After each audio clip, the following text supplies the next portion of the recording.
Even if I don't like every live-action Superman project, I love pretty much every live-action version of the character that has been depicted, flaws and all. Especially when it comes to film, Christopher Reeve brought the most comic-accurate portrayal of the character to life, pulling major inspiration from the Golden Age persona. Brandon Routh did a fine enough job trying to replicate Reeve for his film. Cavill is my favorite version of the character, sure, not always the most hopeful and uplifting take on the Blue Boy Scout, but nonetheless brings a level of subtlety and gravitas along with a crazy physique and solemn masculinity. Then there's the newest iteration, David Corenswet, who somehow finds a way to bring all these versions together into one while creating a modern take on a Silver Age inspired Superman.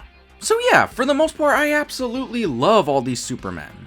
But there's something so immensely crucial to the character Superman that has never been explored before in the films, and has even become lost to his comic book counterpart over the years. That being, Superman is a scientist. Like his father Jor-El before him, Clark has an intense love for science of all kinds. And it's never really been explored before in a movie, which I think is sad because for starters, it's a nice sentiment that he and his biological father both share love for the same thing, making him feel in a way closer to the parental figure he never had. Plus, most people wouldn't really think this about the character, but Superman actually has a genius level IQ in the comics, which is sometimes expressed to surpass Batman and Lex Luthor. Again, something not exactly explored in his live-action filmography. His brain can store more memory and retain information faster than any human on Earth, so it honestly makes a lot of sense. But anyways, with a lot of the talk around James Gunn's new Superman movie taking heavy inspiration from Grant Morrison and Frank Quitely's All-Star Superman, and seeing the Fortress of Solitude being so present in the marketing of the film, I thought we were finally going to get that take on Clark where he is in his fortress for hours studying away on his plethora of scientific hobbies. Because pretty much the whole comic is him doing scientific tasks. But we didn't get that, and honestly, if you've seen the movie, I get why. There wasn't exactly enough time in the plot to explore that idea.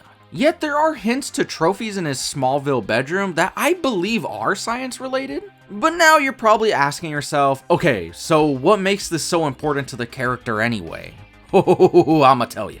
It comes down to two aspects that make Superman, Superman. First off, we have to understand that Superman can feel outcast a lot, not being from Earth, losing his culture, his home, and his parents. Sometimes that last one twice. And these feelings of not being able to communicate and express those emotions can take a toll on him. That coupled with feeling the weight of the world on his shoulders, which pushes him to our second point. Clark is a very curious person because of that. He wants to understand humanity to the best of his abilities. So not only can he serve it better, but so he can truly be a part of it. He loves this world, and in his mind, to sincerely appreciate it, he has to examine it on every level. And that goes beyond just Earth. Clark loves all life, even ones outside of our atmosphere. So he soaks up all the information he can to better the universe as well. Which is another reason he is a reporter, so he can keep himself close to the world.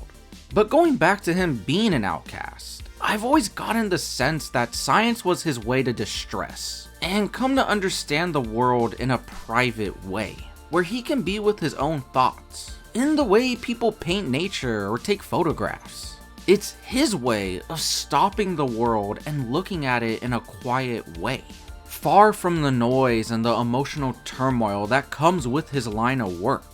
Thus, it becomes more than just a hobby. It becomes a coping mechanism.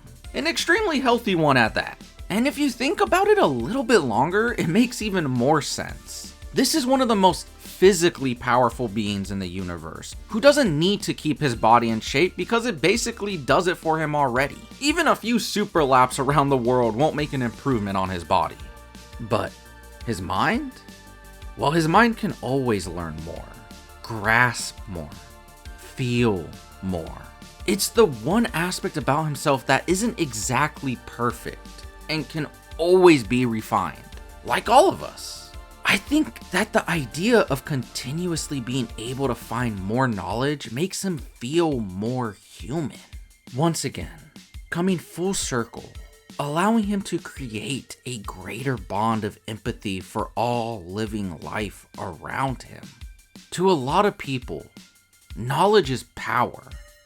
But as someone like Superman, who already has all the power, knowledge is the key to knowing how to spread love.